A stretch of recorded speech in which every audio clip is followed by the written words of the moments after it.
बिस्मिल्लाहिर्रहमानिर्रहीम। अस्सलामुअलैकुम रहमतुल्लाहि व बरकातुहू। लाखों करोड़ों दरूद व सलाम नबी करीम सल्लल्लाहु अलैहि वसल्लम पर और आपकी आल पर। आज ही बेटा हमने ग्रुप डाटा में मोमेंट्स अबाउट मीन मालूम करना है। फिर हम moment ratios beta 1 and beta 2 मालूम करेंगे। फिर हम डिस्ट्रीब्यूशन की सिमेट्री और नॉर्मेलिटी को एग्जामिन करेंगे। देन बीटा 1 और बीटा 2 मालूम करेंगे बाय यूजिंग शेफर्ड करेक्शन, और फिर डिस्ट्रीब्यूशन की सिमेट्री और नॉर्मेलिटी को एग्जामिन करेंगे। बड़ा इम्पोर्टेंट टॉपिक है, स्टार्ट करते हैं। ये बेटा आपके पास इंफॉर्मेशन है मार्क्स की, यानी 13 बच्चे हैं जिनके मार्क्स 35 से लेके 39 तक हैं। 15 बच्चे हैं जिनके मार्क्स 40 से लेके 44 के दरम्यान। ये आपके पास 2 कॉलम गिवन है। इन 2 को जमा करें, 2 पे तकसीम, ये मेरे पास x आ जाएगा। इन 2 को जमा किया, 2 पे तकसीम, ये x का कॉलम खुल गया। अब आपने बेटा अपनी कैलकुलेशन को मिनिमाइज़ करने के लिए एक कोडेड वेरिएबल जनरेट किया, यानी आपने इस इंफॉर्मेशन में से कोई वैल्यू माइनस की और इनका जो कॉमन डिफरेंस आ रहा है उस पर आपने तकसीम कर दिया। यानी ये ओरिजिन चेंज किया है, ये आपने स्केल चेंज किया है। तो ये x की कीमत यहाँ पर रखें, 37 में से 47 निकाले, -10 आया, 5 पे डिवाइड किया, -2। 42 में से 47 निकाला, -5, 5 पे डिवाइड किया, 1। इसी तरह ये सारी वैल्यूज़ को आपने यहाँ पर रखा, ये आपके पास u का कॉलम खुल गया। अब बेटा आपने u के इस कॉलम को मल्टीप्लाई करना है f के इस कॉलम के साथ, तो ये कॉलम आपके पास आ जाएगा। फिर u के इस कॉलम का स्क्वायर ले लें और स्क्वायर लेके इस f से मल्टीप्लाई कर दें, ये कॉलम खुल जाएगा। u की पावर आप लें 3 और फिर इस f से मल्टीप्लाई करें तो आपके पास ये कॉलम आएगा। अगेन u की पावर आप 4 कर लें और फिर इस f से मल्टीप्लाई करें तो आपके पास ये कॉलम आ जाएगा। इन चारों कॉलम्स को बेटा आपने सम अप कर लिया, ये आपके पास आंसर आ गए। इनकी मदद से और इधर से ये समेशन f, इसको आपने यूज़ करना है और मोमेंट्स जो है वो मालूम करना है। तो ये मैंने 4 फार्मूलाइज यूज़ किए हैं। कैपिटल M पहला मूवमेंट है, दूसरा मूवमेंट, तीसरा, चौथा। अब यहाँ पर आपने एक बात ज़हन नशीन रखनी है कि ये जो h की वैल्यू है यहाँ पर आ रही है, यहाँ h की पावर 1 है, ये 2 है, 3 है, 4 है। यहाँ पर h क्यों आया, a क्यों नहीं आया, ये आपने समझना है। चैप्टर नंबर 4 जो है उसमें बेटा जितनी चीज़ें हैं, जैसे रेंज है, quarter deviation, mean deviation, variance, standard deviation, moment ratios है, सिक्योरनेस आप मालूम है, सब कुछ जो है वो बेटा इंडिपेंडेंट ऑफ ओरिजिन है। ओरिजिन चेंज करने से इन पे फ़र्क नहीं पड़ता, लेकिन स्केल चेंज करने से फ़र्क पड़ता है। इस वजह से यहाँ पर h जो है वो आ रहा है। अब दूसरी बात ये कि यहाँ पर 1 है, ये पहला मूवमेंट है, इस वजह से h की पावर 1 है। ये दूसरा मूवमेंट है तो h की पावर 2 है। ये तीसरा मूवमेंट है तो h की पावर 3। ये चौथा मूवमेंट है तो h की पावर 4 है। अब ये जो समेशन FU है ये आपने निकाला हुआ है 61 को 100 पे डिवाइड कर दें, ये आंसर आ गया। FU स्क्वायर आपने निकाला है 313, इसको 100 पे डिवाइड करें और h की कीमत जो है उसका स्क्वायर लेके मल्टीप्लाई कर ली, ये आंसर आ गया। सिमिलर पैटर्न FU की पावर 3 यहाँ पर ये रखें, 100 समेशन f है और h की वैल्यू 5, इसको सॉल्व करें। FU की पावर 4, ये वैल्यू यहाँ पर आ गई, फ्रीक्वेंसी 100 है, h की वैल्यू 5, 5 की पावर 4, ये आंसर। ये जो आपने 4 मूवमेंट्स निकाले हैं, इनकी मदद से अब आपने सेंट्रल मूवमेंट्स जो है मालूम करने हैं, यानी मूवमेंट अबाउट मीन, क्योंकि हमें सेंट्रल मूवमेंट्स की ज़रूरत है। अब ये जो चारों कैपिटल M आपने निकाले हैं, इनको आप यहाँ पर रखें। पहले M1 की वैल्यू रखें, ये पहला 0 हो गया। M2 माइनस M1 का स्क्वायर, ये कीमतें रखने से ये दूसरा मूवमेंट आ जाएगा अबाउट मीन। इसी तरह इस रिलेशन के अंदर आप M3, M1, M2 और M1 का क्यूब ये रखें, तो ये आपके पास तीसरी वैल्यू आ जाएगी। इसी तरह M4 चौथा मूवमेंट अबाउट मीन निकालने के लिए ये फार्मूला आपने यूज़ करना है और यहाँ पर आप कीमतें रख दें, ये आपके पास आंसर आ जाएगा। अब यहाँ पर बेटा जो सबसे इम्पोर्टेंट बात है वो ये कि ये 4 फार्मूले जो हैं इनको आप याद कैसे रखेंगे। यानी ये यहाँ पर इशू है। तो एक छोटा सा टोटका है, एक ट्रिक है जो मैं आपके साथ शेयर करता हूँ इन फार्मूलाइज को याद करने के लिए। देखें बेटा, सारे फार्मूलों में पहली वैल्यू प्लस की है, दूसरी माइनस है। यहाँ पर भी देखें प्लस माइनस, यहाँ पर प्लस माइनस और फिर प्लस, फिर यहाँ पर देखें प्लस माइनस प्लस और माइनस। एक तो कॉन्सेप्ट हो गया ये। दूसरा कॉन्सेप्ट ये है कि आपने इनकी डिग्रीज़ को यूनिफॉर्म करना है। देखिए ये m1 है तो यहाँ भी m1 है, ये m2 है, यानी ये सेकंड डिग्री है तो यहाँ 1 की पावर 2 कर ली है तो ये भी सेकंड हो गया। ये 3 है, थर्ड डिग्री m3 है तो 1 के साथ 2 अटैच कर लिया और 1 की पावर 3, तीनों की डिग्री सेम होगी। ये 4 है, 1 के साथ 3 मिला तो भी 4 है, 1 की पावर 2 और साथ में ये 2 मिला तो भी 4 है, 1 की पावर 4, तो ये भी सेम। अब आपने जो याद रखना है वो ये चीज़ है कि ये 4 कैसे आया, 6 कैसे आया, 3 कैसे आया।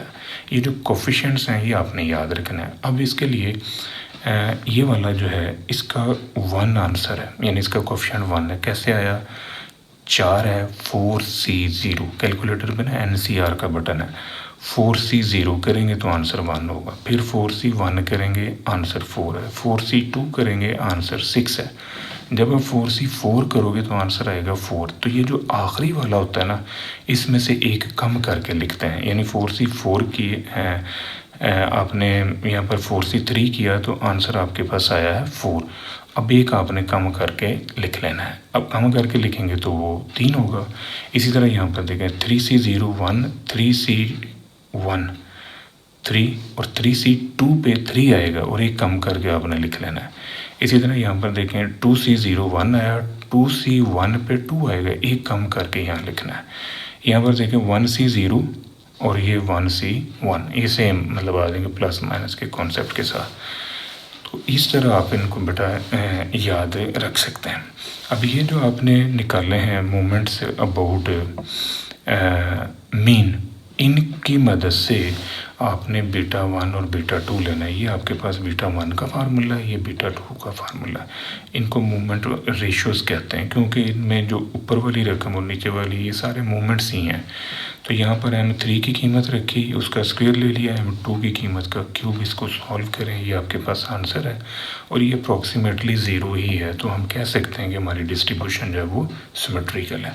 अगर बेटा तीसरा मूवमेंट जो है, ये जो थर्ड मूवमेंट है, अगर ये नेगेटिव होता तो डिस्ट्रीब्यूशन जो है वो नेगेटिव स्क्यूड होनी थी, और अगर ये तीसरा मूवमेंट जो है प्लस का हो और फिर बीटा 1 भी पॉजिटिव आ जाए तो फिर डिस्ट्रीब्यूशन जो है वो पॉजिटिव स्क्यूड है। अगर ये थर्ड मूवमेंट 0 हो या बीटा 1 की वैल्यू 0 आ जाए तो फिर डिस्ट्रीब्यूशन जो है वो सिमेट्रिकल होती है। अब बीटा 1 जो है ये 0 आ गया तो भी डिस्ट्रीब्यूशन जो है ये सिमेट्रिकल है। ये कह लें कि एक चेक है जिसकी मदद से आप बीटा 1 को एग्जामिन करते हो। इसी तरह जो बीटा 2 है उसको आपने स्टडी करना है m4 ओवर m2 का स्क्वायर। इस कीमत को सॉल्व किया m4 और m2 का स्क्वायर। अब ये आंसर बेटा 3 से छोटा है। अगर आंसर बीटा 2 का 3 से बड़ा होता तो फिर मैंने लिखना था लेप्टोकार्टिक। अब ये 3 से छोटा है तो इसे मैं लिखूंगा प्लेटिकार्टिक, और अगर 3 ही आ जाता तो फिर उसे हमने कहना था मीसोकार्टिक डिस्ट्रीब्यूशन। अब आ जाएं कि इसके ऊपर आपने शेफर्ड करेक्शन जो है वो यूज़ करना है। अब शेफर्ड करेक्शन क्या होता है, क्यों यूज़ करते हैं? शेफर्ड करेक्शन जो है बेटा ग्रुपिंग एरर को रिमूव करने के लिए हम यूज़ करते हैं। ग्रुपिंग एरर का कॉन्सेप्ट जो है इसके ऊपर मैं एक अलग वीडियो बना चुका हूँ, आप वो भी देख सकते हैं। मैं थोड़ा सा आपको यहाँ पर भी गाइड कर देता हूँ कि ग्रुपिंग एरर कैसे जनरेट होता है। ऐसा एरर जो ग्रुप की वायोलेशन से आता है, यानी आप अपने ग्रुप को ख़त्म करते हो तो उस ग्रुप को ख़त्म करने से जो आपके पास एरर जनरेट हो। देखें 13 बच्चे हैं जिनके मार्क्स 35 से लेके 39 के दरमियान है। जब आपने इस ग्रुप को ख़त्म किया तो आपने इन दो को जमा करके 2 पे तकसीम करके ये x बनाया। तो बेटा अब आपने ये फ़र्ज़ कर लिया कि 13 के 13 बच्चे जो उनके नंबर हैं 37। अब यहाँ पर क्या हुआ कि आपने ग्रुप को रिमूव कर दिया और उस पूरे ग्रुप की जगह पर एक नंबर आप यूज़ कर रहे हैं, और ये एक नंबर जो है आप उन 13 बच्चों को अलॉट कर रहे हैं जो कि सरासर गलत बात है। हो सकता है वो 13 के 13 बच्चों के नंबर जो है 35 ही होते, हो सकता है वो 13 के 13 बच्चों के नंबर 39 से 38 होते। तो फिर अगर ये आपने इसको ज़्यादा ले लिया है तो फिर क्या होएगा, फिर ये ओवर एस्टिमेशन होगी, और अगर आपने इसको कम लिया है तो फिर क्या है, अंडर एस्टिमेशन हो गया रिज़ल्ट। तो ग्रुप की वायोलेशन से आपके डाटे में जो एरर आया है उस एरर को कहते हैं ग्रुपिंग एरर, और उस ग्रुपिंग एरर को रिमूव करने के लिए हम शेफर्ड करेक्शन यूज़ करते हैं। और शेफर्ड करेक्शन के लिए ये जो कॉमन क्लास इंटरवल है ये यूज़ होता है, ये 5 का क्लास इंटरवल है। तो आप बेटा ये देखें, यहाँ पर आपने ये शेफर्ड करेक्शन जो है ये यूज़ की है। शेफर्ड करेक्शन जो है बेटा इवन मूवमेंट्स पे लगती है, ये भी याद रखना, ये ऑड मूवमेंट्स पे नहीं लगती। ये M2C, C stand for corrected movement, M2 uncorrected minus h²/12। अब h की वैल्यू जो है ये 5 है, कॉमन क्लास इंटरवल हमारा 5 है। ये M2 आपने सेकेंड मूवमेंट अबाउट मीन जो है ये निकाला होगा 68.95, इसको यूज़ कर लें। तो यहाँ पर आपने ये कीमत फाइंड आउट कर ली शेफर्ड करेक्शन अप्लाई करने से। ये इसी तरह M3 वही रहेगा जो आपने पहले मालूम किया है, M4 के ऊपर फिर शेफर्ड करेक्शन अप्लाई होगा। अब शेफर्ड करेक्शन जो M4 पे अप्लाई होगा उसके लिए ये फार्मूला हम यूज़ करते हैं। यहाँ पर h की कीमत आपके पास आ जाएगी 5, M2 second moment about mean, और ये M4 fourth moment about mean जो ये ऊपर आप मालूम कर चुके हैं मोमेंट के रिलेशन से।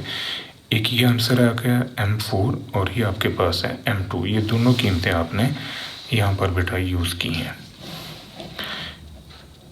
h की वैल्यू जो है ये 5 है, इसको सॉल्व करें, ये आपके पास आंसर आ गया। अब ये जो दो आपने निकाले हैं ये भी करेक्टेड हो गया, ये भी करेक्टेड है। अब इनको आपने यूज़ करना है मोमेंट रेशियोज फाइंड आउट करने में।